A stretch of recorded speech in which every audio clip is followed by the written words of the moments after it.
Can I challenge that? Challenge flag thrown by John Harbaugh.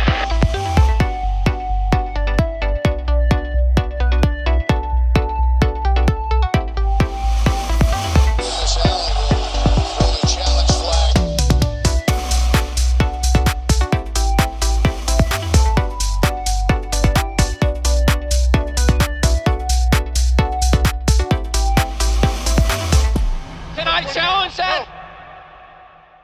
Hello everybody and welcome to the Challenge Flag, where we call BS on fantasy football's so-called experts. I'm Zachary Dorfman, and today it's actually just me. Mike is on vacation and he will be joining us for our usual weekly episode, but today I'm actually going to be delivering you a brand new segment that we're going to be doing. You know, we've decided that we wanted to deliver fantasy football advice to you on a more frequent basis and in smaller chunks, so we're going to be doing a new segment called Fantasy Stocks. You know, as we see the preseason move forward and training camp move forward, our ideas about these players are going to change as we see them perform. So in between each episode, each week, we're going to be giving you short little segments on guys whose fantasy stock changes. I'm going to give you a running back and a wide receiver whose stock has gone up, and a running back and a wide receiver whose stock has gone down. These are going to be very quick, so if you do not have a lot of time to commit to these episodes, don't worry. You can listen in between our longer episodes to get some quick fantasy advice and to catch up on preseason a little bit. So that being said, we're going to get right into it here. First guy on the list, a running back whose stock is rising, is Kerryon Johnson. This is no surprise. He is the talk of the town after preseason week 1. He was electric in his first preseason game against the Raiders. He had 7 rushes for 34 yards, and he caught 4 out of 5 passes for 33 yards, and even had a 57-yard run that was called back, unfortunately.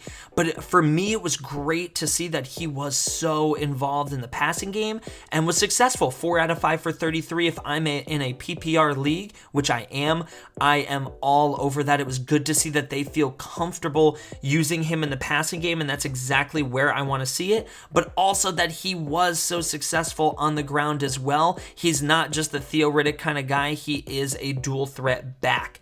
Now, LeGarrette Blount taking some goal line carries and some short yardage situations does bother me a little bit as an owner, but his ADP right now is the second pick of the 6th round. So you already have 2 running backs and 3 wide receivers, or, vice versa, going into that 6th round. Getting a guy like him who could absolutely end up being an every week starter for your fantasy team, I think at this point is a steal. There are guys, Rashad Penny and Ronald Jones, who are ahead of him in the rankings. However, they've been named not starters by their team. Chris Carson and Peyton Barber, respectively, are the starters on their team. So when I see Kerryon Johnson below them, I am all over that. Now, for someone whose stock is falling a little bit, that is running back for the New England Patriots, Sony Michel. In our running back episode, we did talk about how we liked him more than Rex Burkhead.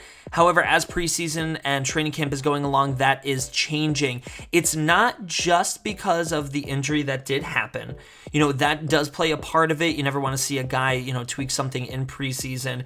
However, it's the fumbles in training camp that really bother me. Bill Belichick is a guy who is known for sitting people for fumbling very quickly, and yes, Sony Michel is a great asset to the team, especially with his pass blocking and with an older quarterback at play. You definitely want him on the field to be able to do that.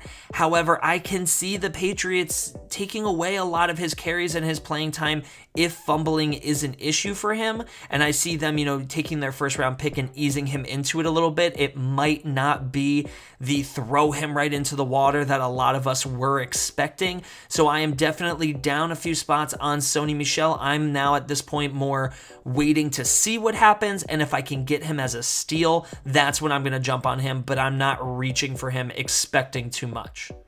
Now to get into some wide receiver stocks, my favorite stocks to talk about. A guy that I am buying a lot of shares of is Jarvis Landry. Now again, you go back to our wide receiver episodes, I'm high on Josh Gordon, and that doesn't change for me. I still think Josh Gordon, he's going to be there. He's going to be electric.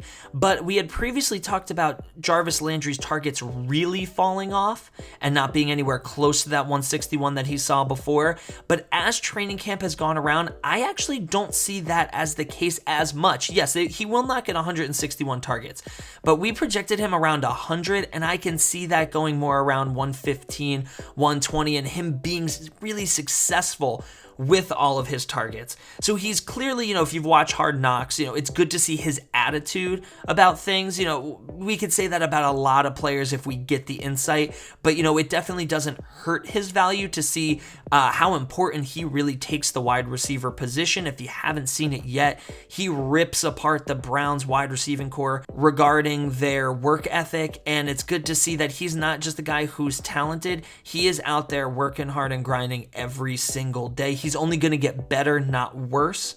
And, Josh Gordon being out, like I said, I don't think it hurts Josh Gordon that much. He's still going to do really, really well on this team. However, it's giving Jarvis Landry time to gain a rapport with both Baker Mayfield and Tyrod Taylor. And I think that Jarvis Landry could dominate the middle of the field. Him and David Njoku really just make a nightmare across the middle of the field. So, while Josh Gordon is doing his amazing things on the outside, Jarvis Landry could see an increased workload on the inside.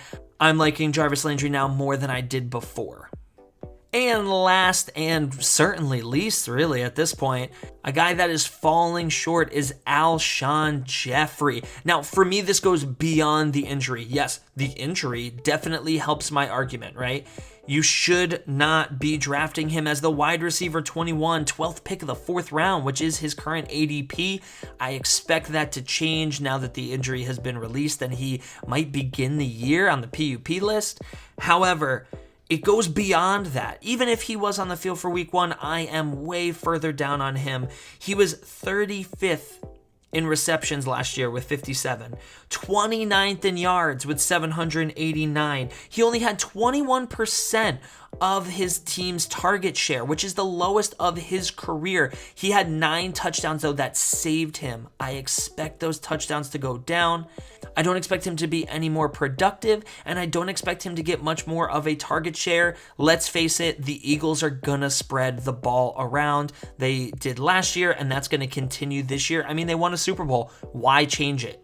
And I think when looking at the rankings or an ADP sheet, you see Corey Davis 3 spots down from him, and you say to yourself, look, I'd rather take a shot on Corey Davis and see if he pans out than get this mediocrity that you're going to get.